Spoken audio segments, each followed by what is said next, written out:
Hello बच्चों, आप लोग कैसे हैं? मस्त होंगे, स्वस्थ होंगे और खुशहाल होंगे। और आप लोगों की पढ़ाई कैसी चल रही है? आप लोगों की पढ़ाई कैसी चल रही है? आप लोग जरूर कमेंट में करके बताएं। और वीडियोज कैसे लग रहे हैं। और गर्मी का भी मौसम है, इसलिए आप लोग थोड़ा बच के रहिएगा, काफी धूप भी है। तो गर्मी का मौसम है, तो ऐसे करके जो है स्वास्थ्य खराब ना हो। और इसी में गर्मी की छुट्टी का एंजॉय करते हुए आप लोग पढ़ाई करिए और काफी तन मन धन से लगी पढ़ाई करने में, ताकि अच्छे रिजल्ट्स आए, अच्छे मार्क्स आए, ताकि आप आगे की तरफ बढ़े, जीवन में सफल हो आप लोग। तो यही हमारी इच्छाएं हैं, कामनाएं हैं, जिसकी वजह से हम भी लगातार मेहनत कर रहे हैं आप लोगों के लिए, ताकि आप लोगों का भी रिजल्ट जो है काफी अच्छा है।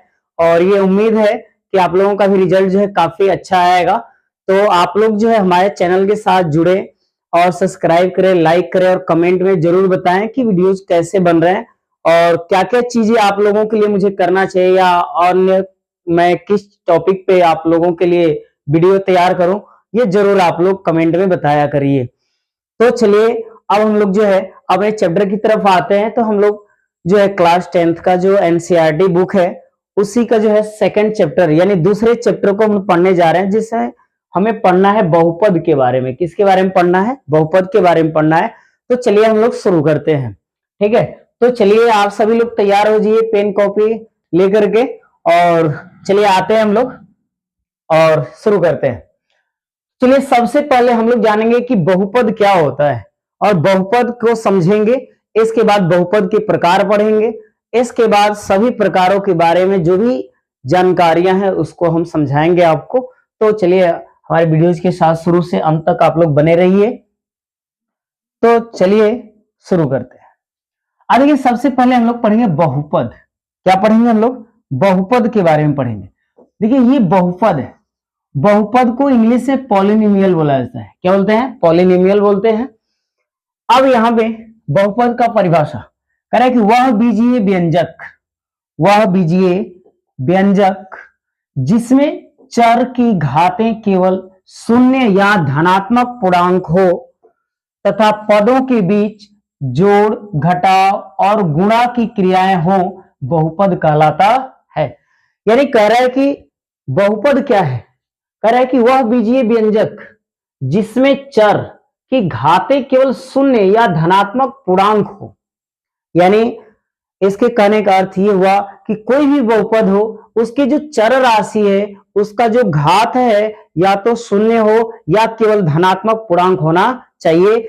और जो उनके पद हैं यानी बहुपद के जो पद हैं उनके बीच जोड़, घटाव और गुणा की जो क्रियाएं हैं उपस्थित रहती हैं, तो हम उन्हें क्या कहते हैं? बहुपद कहते हैं। एक्चुअली उदाहरण के द्वारा हम लोग समझेंगे बहुपद को। तो देखिए, सबसे पहले यहां पे आप लोगों को ये जानना होगा कि यहाँ पे चर, यहाँ पे आप लोगों को मैं बता देता हूं कि जो चर और अचर क्या होते हैं। ठीक है, तो चलिए सबसे पहले हम लोग यहाँ पे जान लेते हैं कि चर राशि क्या होती है।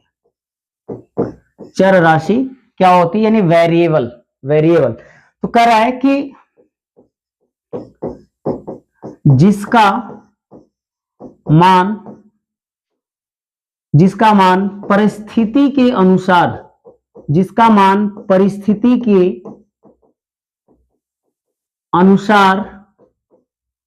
के अनुसार बदलता है चर राशि कहलाता है। चर राशि कहलाता है। यानी सबसे पहले हम लोग चर राशि के बारे में जान रहे हैं कि चर राशि क्या होती है। क्या कह रहा है कि जिसका मान परिस्थिति के अनुसार बदलता है, चर राशि कहलाता है। जैसे एक्स, वाई, जेड etc। ये सब एक्स वाई जेड क्या है? ये चर राशि है। ये क्या है? चर राशि है। और इसके बाद आता है अचर राशि। क्या आता है? अचर राशि। अचर राशि यानी जिसका मान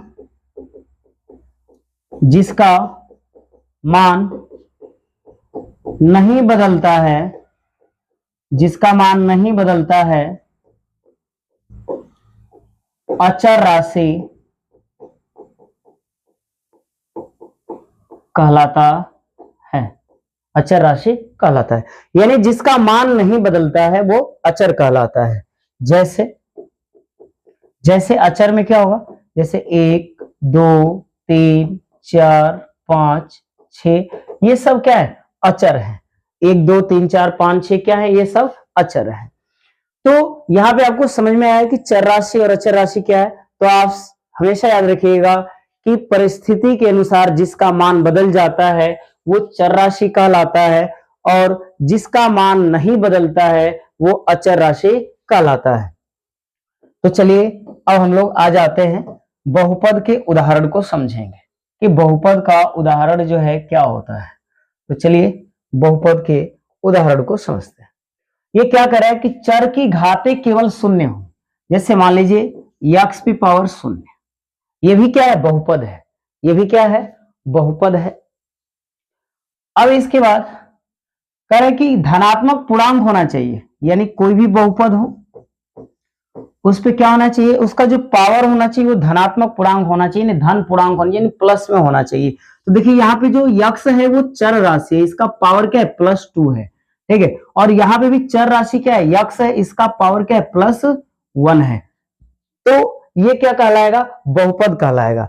अब देखिए अगर मान लीजिए कि ये रहता 3x पे पावर -1, 3x पे पावर -1, तो यहाँ पे जो x पे पावर जो -1 है, देखिए यहाँ पे x जो है चर है, और चर का घात क्या है, यहाँ पे माइनस में है, यानी ऋण पूर्णांक है, इसलिए ये बहुपद नहीं है, इसलिए बहुपद नहीं होगा।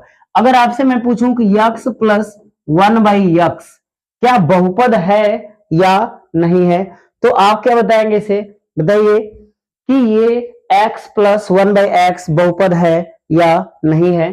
तो आप देखिए कि ये बहुपद कब माना जाएगा। देखिए मैं इसे ऐसे लिख सकता हूं, x प्लस इसका पावर जो है 1 तो है ना, जब इसे मैं ऊपर लेके जाऊंगा तो इसका पावर हो जाएगा -1। तो देखिए जब चर राशि का घात माइनस में हो जाए, अर्थात ऋण पूर्णांक हो जाए, तो ये बहुपद नहीं होगा, यानी x + 1/x जो है बहुपद नहीं है। तो हमेशा के लिए याद रखिएगा कि चर की घातें केवल शून्य या धनात्मक पूर्णांक हो तथा पदों के बीच जोड़ घटाव गुणा की क्रियाएं मौजूद होनी चाहिए, तो वो बहुपद कहलाता है। अब इसके बाद जो है हम आगे बढ़ते हैं, अब पढ़ेंगे बहुपद के प्रकार। क्या पढ़ेंगे, बहुपद के प्रकार के बारे में पढ़ेंगे। तो चलिए आते हैं और देखिए बहुपद के प्रकार के बारे में पढ़ते हैं। कह रहा है कि घात के आधार पर बहुपद के प्रकार, यानी घात के आधार पर बहुपद के प्रकार। तो देखिए घात के आधार पे बहुपद का पहला प्रकार कौन है, शून्य बहुपद। कौन है, शून्य बहुपद, जिसको हम जीरो पॉलिनोमियल बोलते हैं। दूसरा है रैखिक बहुपद, तीसरा है द्विघात बहुपद, त्रिघात बहुपद, चतुर्थ घात बहुपद। तो ये जो है कि घात के आधार पे बहुपद के प्रकार है।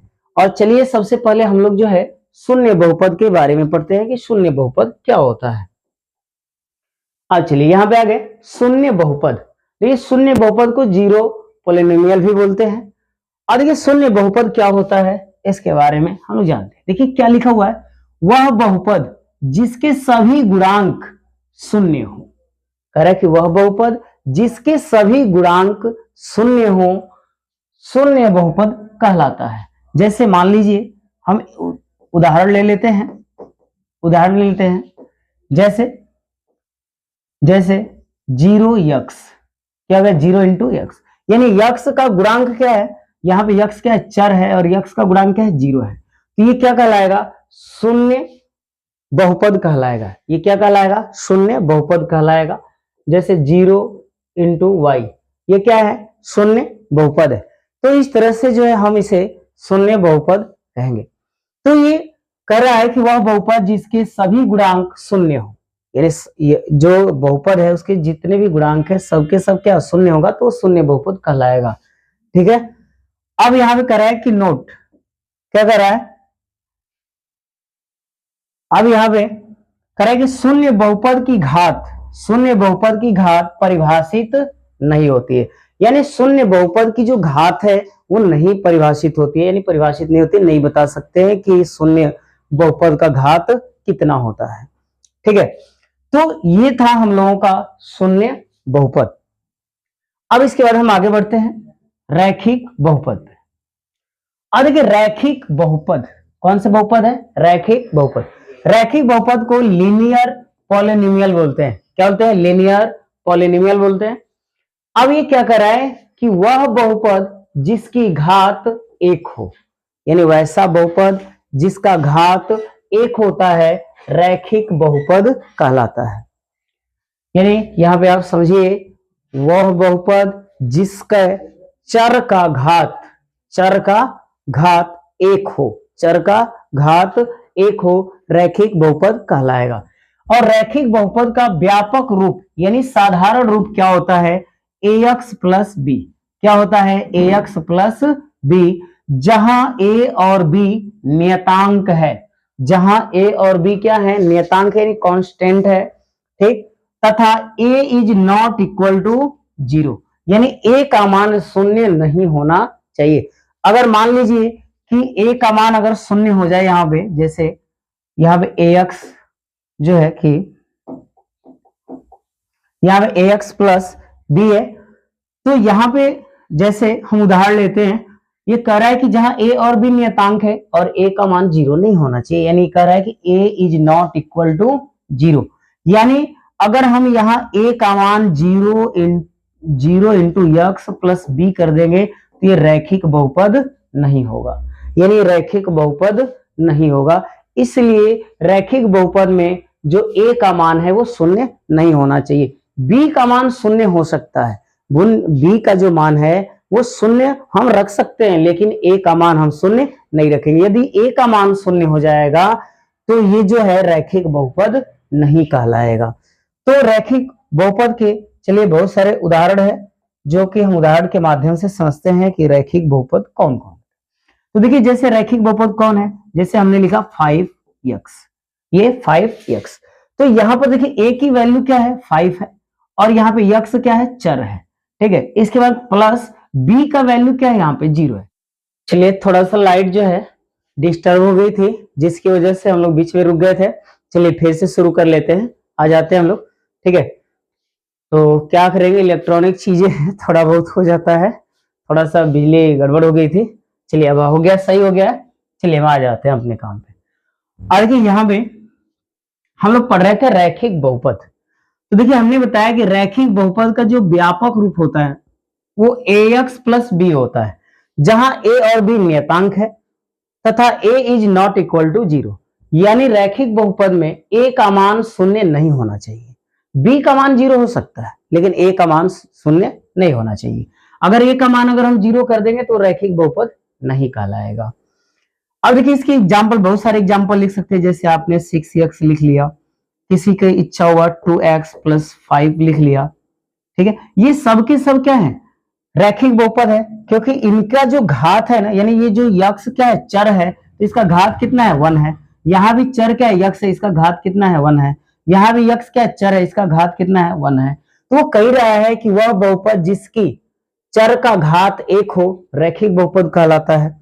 और भी बहुत सारे, जैसे हम लिख सकते हैं 5y प्लस 6। तो देखिए यहाँ पे जो y है, यहाँ पे y जो है ये चर है और इसका पावर कितना है? 1 है, तो ये रैखिक बहुपद है।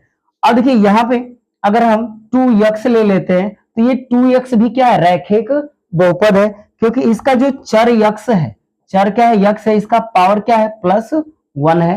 तो याद रखिएगा कि वह बहुपद जिसके चर का घात 1 हो रैखिक बहुपद कहलाता है। और रैखिक बहुपद का व्यापक रूप क्या होता है? ax प्लस b, जहां a और b नियतांक है तथा a is not equal to 0। अब इसके बाद एक बात है और याद रखिएगा आप लोग, यहां पे एक बात है और याद रखिएगा, जैसे यहां पे एक पॉइंट और याद रखिएगा कि रैखिक बहुपद का मूल, रैखिक बहुपद का मूल बराबर क्या होता है?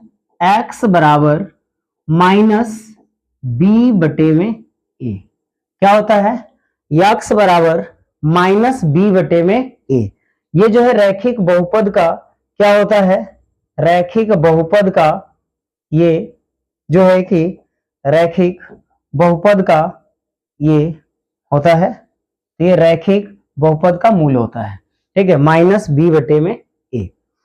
अब इसके बाद ये भी याद रखिएगा कि रैखिक बहुपद के शून्यकों की संख्या एक होती है, यानी रैखिक बहुपद के शून्यकों की संख्या एक होती है।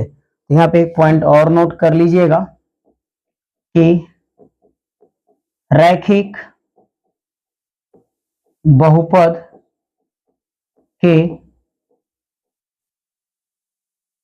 शून्यकों की संख्या कितनी होती है, एक, ठीक है, यानी रैखिक बहुपद का एक ही शून्यक होता है। तो ये आपका रैखिक बहुपद जो है हमें समझ में आया होगा। तो अब चलिए हम आगे बढ़ते हैं, चलिए अब आ जाते हैं अगले पेज पे। आज चलिए अगले पेज पे कह रहा है कि द्विघात बहुपद यानी क्वाड्रेटिक पॉलिनोमियल, क्वाड्रेटिक पॉलिनोमियल। तो द्विघात बहुपद के बारे में पढ़ेंगे कि द्विघात बहुपद क्या होता है। तो देखिए ये क्या कह रहा है, आप लोग समझिएगा कि द्विघात बहुपद क्या होता है। वह बहुपद जिसकी चर का घात, वह बहुपद जिसकी चर का घात 2 हो, यानी चर का घात 2 हो, द्विघात बहुपद कहलाता है। यानी वैसा बहुपद जिसमें जो चर है उसका अधिकतम घात 2 है तो वह द्विघात बहुपद कहलाएगा। अब यहाँ पे द्विघात बहुपद का व्यापक या सामान्य रूप क्या होता है, द्विघात बहुपद का व्यापक या सामान्य रूप क्या होता है। तो याद रखिएगा द्विघात समीकरण का व्यापक या सामान्य रूप होता है ax square plus bx plus c बराबर 0, जहां जहां a is not equal to 0, यानी a is not equal to 0। यानी कह रहा है कि द्विघात बहुपद का व्यापक रूप क्या होता है, द्विघात बहुपद का व्यापक रूप क्या होता है, ax square plus bx plus c बराबर 0, जहां a is not equal to 0। यानी आपको हमेशा याद रखना है कि b का मान 0 हो सकता है, यानी b का जो मान है वो 0 हो सकता है, c का मान 0 हो सकता है, लेकिन a का मान 0 नहीं होना चाहिए। यदि अगर हम a का मान अगर 0 रख लेंगे तो क्या होगा, आइए देखते हैं। यदि a की जगह पे हम 0 रख लेते हैं तो 0 into x square plus bx plus c बराबर 0। अब देखिए 0 में एक्स स्क्वायर का गुणा कर देंगे तो 0 ही होगा, तो बचेगा हमारा क्या, bx प्लस c बराबर 0। अब देखिए इसका जो चर है, इसका चर क्या है, यक्स है। अब यक्स का अधिकतम घात कितना बचा, यक्स का अधिकतम घात कितना बचा, 1 बचा। तो जब अधिकतम घात 1 बचा तो ये द्विघात बहुपद कहां से होगा, क्योंकि द्विघात बहुपद का घात कितना होना चाहिए, 2 होना चाहिए, इसलिए हम a का मान 0 नहीं रख सकते हैं। तो द्विघात बहुपद समझ में आया कि द्विघात बहुपद का जो व्यापक रूप होता है ax square plus bx plus c बराबर 0, जहां a is not equal to 0, यानी a का मान 0 नहीं होगा। अब इसके बाद जो है बात करते हैं आगे बात करते हैं। अब देखिए यहां पे जो द्विघात बहुपद है इसके शून्यकों की संख्या 2 होती है, यानी द्विघात बहुपद के शून्यकों की संख्या कितनी होती है, 2 होती है। यानी द्विघात बहुपद के 2 शून्यक होते हैं, ठीक, रैखिक बहुपद के 1 शून्यक होते हैं और द्विघात बहुपद के 2 शून्यक होते हैं। अब इसके बाद एक बात और याद रखिएगा, यहां पे एक पॉइंट और नोट कर रहे हैं, यदि द्विघात बहुपद के दो शून्यक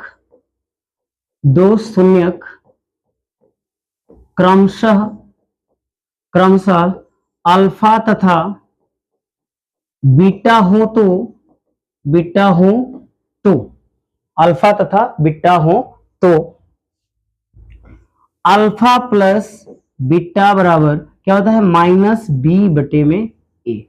क्या होता है, माइनस बी बटे में ए। क्या होता है, माइनस बी बटे में ए होता है।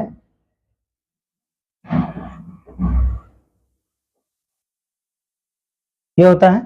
अब इसके बाद दूसरा, चलिए दूसरा देखते हैं क्या होता है। अब ये तो पहला था, दूसरा क्या होता है, अल्फा इंटू बीटा बराबर, यानी इसको अगर हम अल्फा प्लस जो बीटा है इसको कहते हैं शून्यकों का योग बराबर। द्विघात बहुपद में शून्यकों का योग बराबर क्या होता है, माइनस बी बटे में ए होता है। इसके बाद अल्फा इंटू बीटा अर्थात शून्यकों का गुणनफल बराबर सी बटे में ए। सी बटे में क्या होता है, ए होता है, सी बटे में ए। तो इस तरह से इन दोनों को जो है आप याद रखिएगा। यदि द्विघात बहुपद के दो शून्य क्रमशः अल्फा तथा बीटा हो तो शून्यकों का योगफल बराबर अर्थात अल्फा प्लस बीटा बराबर माइनस बी बटे में ए होता है, और अल्फा इंटू बीटा अर्थात शून्यकों का गुणनफल बराबर सी बटे में ए होता है। अब इसके बाद हम लोग जो है द्विघात बहुपद के कुछ उदाहरण को जो है हम लोग समझते हैं, कुछ उदाहरण जो है हम लोग देखते हैं। तो चलिए कुछ उदाहरण यहां पे लेते हैं जो कि द्विघात बहुपद के उदाहरण है।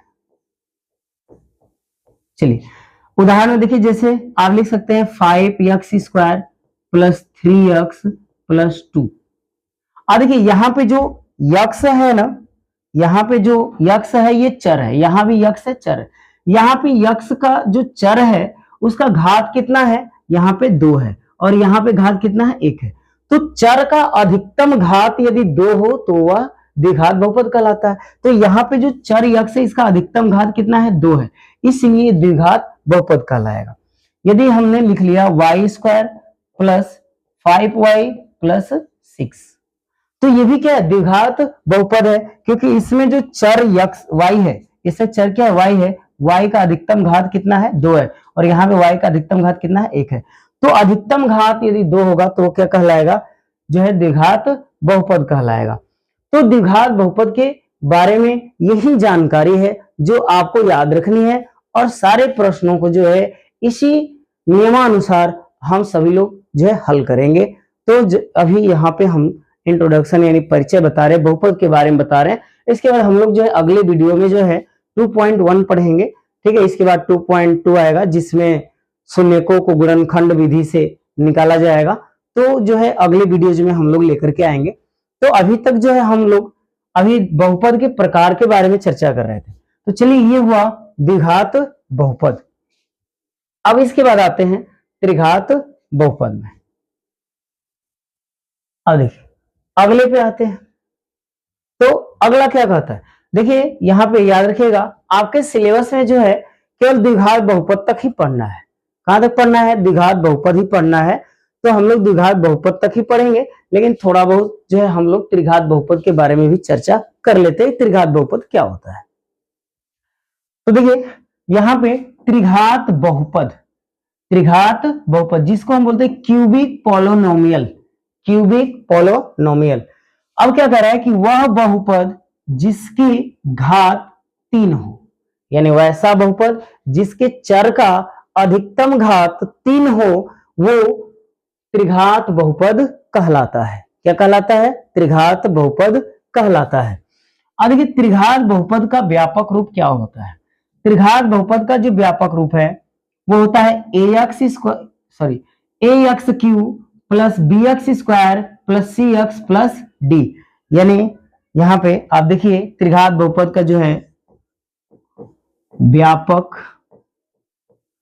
रूप क्या होता है, ax cube plus bx² plus cx plus D, क्या होता है प्लस डी। और जहां जहां ए बी सी और डी नियतांक है, डी क्या है नियतांक है, तथा ए इज नॉट इक्वल टू 0, यानी ये शर्त है त्रिघात बहुपद का कि ए की जो वैल्यू है यानी ए का जो मान है वो शून्य नहीं होना चाहिए। अगर ए का मान शून्य हो जाएगा तो ये त्रिघात बहुपद नहीं कहलाएगा। ये कौन सा बहुपद हो जाएगा द्विघात बहुपद हो जाएगा, क्योंकि चर का अधिकतम घात क्या बचेगा 2 बचेगा। तो चलिए यहाँ पे 0 रख करके एक बार दिखा देते हैं आपको। तो देखिए ए की वैल्यू यदि हम 0 रख रहे हैं तो क्या होता है, तो देखिए 0 into x cube plus b x square plus c x plus d. अब देखिए हमें 0 में एक्स क्यू का गुणा करेंगे तो 0 ही होगा, तो अब ये क्या बचेगा B x square plus c x plus d. अब देखिए यहाँ पे जो चर है, यहाँ पे चर क्या है यक्स है, और यक्स का अधिकतम घात कितना है 2 है, तो ये द्विघात बहुपद हो जाएगा। क्या हो जाएगा द्विघात बहुपद हो जाएगा।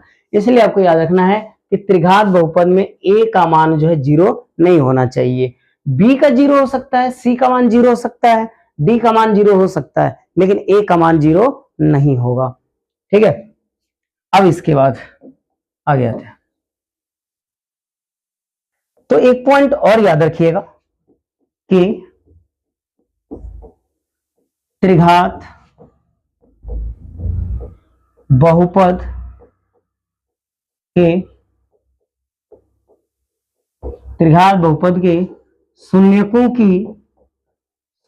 की संख्या कितनी होती है 3 होती है। यानी आप याद रखिएगा कि त्रिघात बहुपद के शून्यकों की संख्या कितनी होती है 3 होती है। फिर से एक बार रिवीजन करा देते हैं। रैखिक बहुपद के 1 शून्यक होते हैं, द्विघात बहुपद के 2 शून्यक होते हैं, और त्रिघात बहुपद के 3 शून्यक होते हैं, और चतुर्थ घात बहुपद के 4 शून्यक होते हैं। तो अब यदि यहां पे अब इस तरह से जो है ये है त्रिघात बहुपद के बारे में। ठीक है, चलिए अब आगे बढ़ते हैं, अगले पेज पे आते हैं।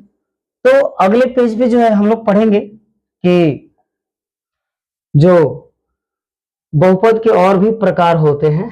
ठीक है, जैसे ये तो हम लोग पढ़े घात के आधार पे बहुपद के प्रकार। अब यहाँ पे एक और होता है पदों के आधार पे बहुपद के प्रकार, यानी पद के आधार पे बहुपद के आकार को हम पढ़ेंगे, प्रकार को पढ़ेंगे। यानी पद के आधार पर बहुपद के प्रकार, बहुपद के प्रकार, यानी पद के आधार पे बहुपद के प्रकार कौन कौन से होते हैं, तो चलिए हम लोग देखते हैं। पहला होता है एक पदी बहुपद, एक पदी बहुपद यानी मोनोमियल कहते हैं इसको, इंग्लिश में क्या कहते हैं मोनोमियल कहते हैं। एक पदी बहुपद यानी वैसा बहुपद या वह बहुपद जिसमें केवल एक पद हो, जिसमें केवल एक पद हो वो एक पदी बहुपद कहलाता है। जैसे एक बहुपद के एक पदी बहुपद कौन कौन से उदाहरण हो सकते हैं, जैसे 3x हो गया, x हो गया, 5y हो गया, 6x हो गया, 7x स्क्वायर हो गया, 8x पे पावर 5 हो गया, 12x पे पावर 7 हो गया। ये सब के सब क्या है एक पदी बहुपद है, क्योंकि इनमें जो है एक पद उपस्थित है। देखिए यहाँ पे 3x जो है एक ही पद है, यहाँ पे x भी अकेला है, x एक पद है, 5y यहाँ पे एक पद है, यहाँ पे 6x है ये भी एक पद है, यहाँ पे 7x स्क्वायर है ये भी एक पद है, और ये 8 इंटू x पे पावर 5 ये भी एक पद है। तो हम कहेंगे कि वह बहुपद जिसमें केवल एक पद होता है वो एक पदी बहुपद कहलाता है। इसके बाद आते हैं दूसरा, नंबर 1 था, दूसरा आता है द्विपदी बहुपद, द्विपदी बहुपद द्विपदी बहुपद यानी वह बहुपद जिसमें पदों की संख्या 2 हो, यानी कितने पद होने चाहिए? 2 पद होने चाहिए, तो हम उसको द्विपदी बहुपद के नाम से जानते हैं। ठीक है, तो चलिए हम इसके उदाहरण से समझते हैं। जैसे 5x + 2, 5x + 2। अब देखिए इसमें क्या है कि ये एक पद 5x है और दूसरा पद क्या है? +2 है। तो इसमें कितने पद हुए? 2 पद हुए, एक 5x और एक 2 हुआ। तो ये क्या कहलाएगा? द्विपदी बहुपद कहलाएगा। और भी एग्जांपल लेते हैं, जैसे 6x⁴ + 5x⁴। तो देखिए ये भी क्या है? द्विपदी बहुपद है, क्योंकि देखिए एक पहला पद कौन है? 6x⁴ और दूसरा पद ये रहा 5 × x⁴। तो वैसे बहुपद जिनमें 2 पद होते हैं वे द्विपदी बहुपद कहलाते हैं। अब इसके बाद जो है हमारे तीसरे पर, तीसरा कौन होता है? त्रिपदी बहुपद या त्रिपद बहुपद कहते हैं। त्रिपदी बहुपद यानी वह बहुपद जिसमें पदों की संख्या 3 हो, यानी वह बहुपद जिसमें पदों की संख्या 3 होती है वो त्रिपदी बहुपद कहलाता है। जैसे त्रिपदी बहुपद के उदाहरण लेते हैं, जैसे 5x² + 6x + 7, 5x² + 6x + 7। तो देखिए इसमें 3 पद हैं। इसमें कितने पद हैं? 3 पद है। पहला कौन है? 5x² है, दूसरा कौन है? 6x है, और तीसरा कौन है? +7 है। तो इसमें 3 पद हुए, एक ये और एक ये और एक ये। तो ये क्या कहलाएगा? त्रिपदी बहुपद कहलाएगा। जैसे और एग्जांपल लेते हैं, 6 × x⁴ + 5x³ + 6। ठीक है, तो ये जो है इसमें बहुपद में भी कितने पद है? 3 पद है। एक पद ये हुआ, दूसरा पद हुआ और ये तीसरा पद हुआ। तो इसमें टोटल कितने पद हुए? 3 पद हुए। तो इसको हम क्या बोलेंगे? त्रिपदी बहुपद बोलेंगे।